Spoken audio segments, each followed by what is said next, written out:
তুমি স্বামী গ্রাম থেকে শহরে এসে নিজে শিক্ষা নিয়েছো, কিন্তু তোমার আশেপাশের অনেকেরই তো শিক্ষা নেই। কি আরামায়েশে জীবন কাটাচ্ছে। তোমার তো থাকার জায়গা আছে, কিন্তু তাদের তো থাকার জায়গা নেই। তুমি দুবেলা খেতে পাও, কিন্তু তারা তো পায় না। তুমি কি সুন্দর পোশাকে নিজেকে আবৃত করো, কিন্তু তাদের একটাও ভালো জামা নেই। তাদের অনেকেই চিকিৎসার সুযোগ থেকে বঞ্চিত। আগামী প্রজন্মকে এখনই জানো কিভাবে তারা তাদের নিজের জীবনটাকে গড়বে। এ দায় তোমার শিক্ষা, এ দায়ভার শিক্ষিত জন।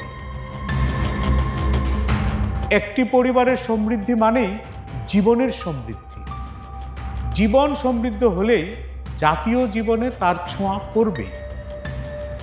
আর তখন মানুষ স্বপ্ন দেখতে শুরু করবে আকাশ ছোঁয়া।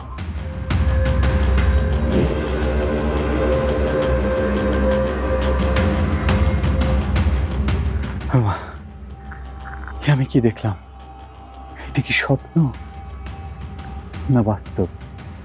কালকে এমডি ম্যাডামের সঙ্গে শেয়ার করতে হবে। মানুষের কল্যাণে, জীবনের প্রয়োজনে আমাদের সব কাজ করতে হবে। এই পৃথিবীকে আগামী প্রজন্মের বাসযোগ্য করার জন্য প্রয়োজনে আমাদের বড় ধরনের স্যাক্রিফাইস করতে হবে। That will be hour commitment.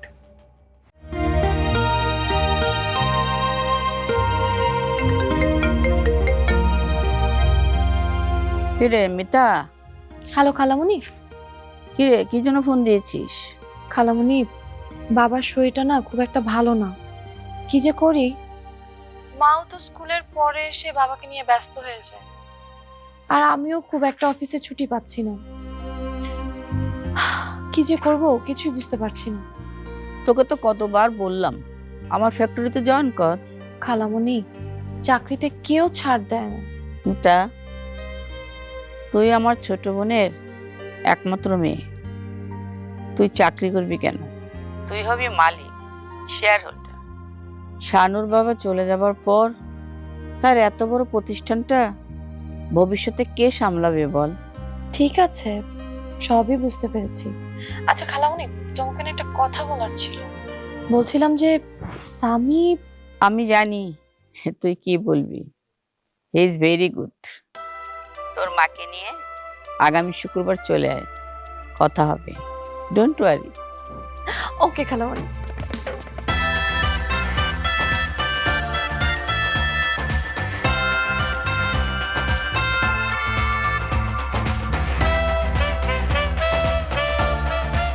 Sir আপনি আসেন স্যার, আপনি বসেন স্যার, ম্যাডাম রেডি হচ্ছে। Thank you.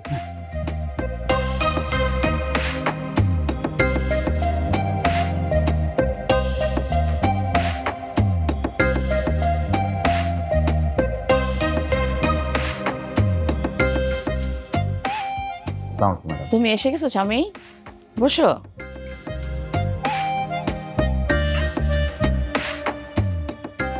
রাতে মনে হয় ভালো ঘুম হয়নি, তাই না? ঠিক বলেছেন। কিভাবে বুঝলেন? এত বড় একটা প্রতিষ্ঠানে কাজ করি, চোখ মুখ দেখলেই আজ করতে পারি। বাদ দাও, তোমার টাইম জ্ঞানটা না আমার খুব ভালো লাগে। সকাল 9টা মানে ঠিক 9টা। আমি জেনেছি রহমান আঙ্কেল ঠিক এরকম বলতেন। মানে উনি যখন বেঁচে ছিলেন, চেয়ারম্যান ছিলেন, তখন কেউ একজন মিটিং 1 মিনিট দেরি করে আসলে ওনাকে বের করে দিতেন। পুরনো সবাই এই কথা বলে। ঠিক তাই। উনি বলতেন সময় আমার কাছে অনেক কিছু, সময় চলে গেলে তাকে আর দৌড়ে ধরা যাবে না। সময় জ্ঞান ছিল বলেই তিনি এসব প্রতিষ্ঠান দাঁড় করাতে পেরেছেন, আর এমপ্লয়মেন্ট হয়েছে আমাদের মতো অনেকের। শোনো, আজও এনজিওর জন্য একটা জমি দেখতে যাব, সেই জন্যই তোমাকে ডেকেছি। ডিসি সাহেবের সাথে আমার কথা হয়েছে, আমরা অনাথ এতিমদের জন্য যদি ভালো কিছু করি তাহলে উনি আমাদের প্রশাসনের সব কিছু দিয়ে সাহায্য করবেন। ভালো তো।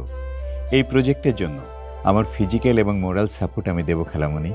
ইয়েস খালামণি, তোমার নিষ্ঠা আমার দৃষ্টি কেড়েছে। তোমাকে আমি এমপ্লয় মনে করি না, just like you as my San.